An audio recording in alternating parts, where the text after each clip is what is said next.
Assalamualaikum warahmatullahi wabarakatuh. Perkenalkan, nama saya Alvita Brilia, NIM 2111050200032 dari kelas Ekonomi Syariah 1. Di sini saya akan mereview atau menanggapi video yang telah disampaikan oleh Dr. Abdul Nafis, LC MEI, dengan materi ekonomi terbuka atau ekonomi 4 sektor.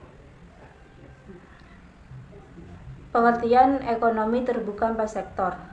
Perekonomian terbuka adalah perekonomian suatu negara yang terlibat luas dalam perdagangan antar negara.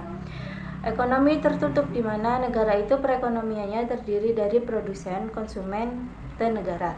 Sedangkan ekonomi tertutup perekonomiannya terdiri dari produsen, konsumen, negara, dan luar negeri. Selanjutnya, konsekuensi perekonomian terbuka. Dari segi ekonomi makro, ekonomi terbuka berarti ada perekonomian pasar luar negeri, di mana pasar luar negeri ini mempunyai konsekuensi yang lebih lanjut terhadap pasar-pasar lainnya.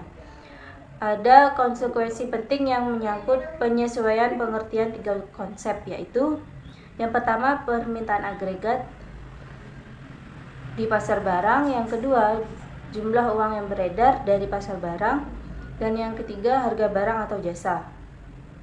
Selanjutnya, sirkulasi pendapatan perekonomian per sektor ada 4. Yang pertama perusahaan, yang kedua pemerintah, yang ketiga rumah tangga, dan yang keempat luar negeri.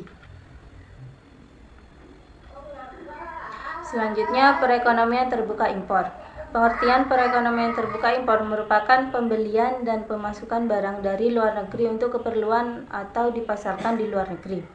Contohnya, barang elektronik di dalam negeri atau di Indonesia stoknya habis atau tidak cukup, maka kita harus mengimpor barang elektronik dari luar negeri. Selanjutnya, manfaat kegiatan impor. Yang pertama, memperoleh barang dan jasa yang tidak bisa dihasilkan setiap negara. Yang kedua, memperoleh tenaga kerja modern. Yang ketiga, memperoleh bahan baku. Selanjutnya, perekonomian terbuka ekspor, yaitu barang dan jasa yang diproduksi di dalam negara dan dijual di luar negara. Jika suatu negara membuat perdagangan internasional dan menjadi pengekspor suatu barang, maka produsen domestik barang tersebut akan diuntungkan dan konsumen domestik barang tersebut akan dirugikan. Selanjutnya, manfaat melakukan ekspor menurut Sukirno. Yang pertama, memperluas pasar, yang kedua menambah devisa negara, dan yang terakhir memperluas lapangan pekerjaan.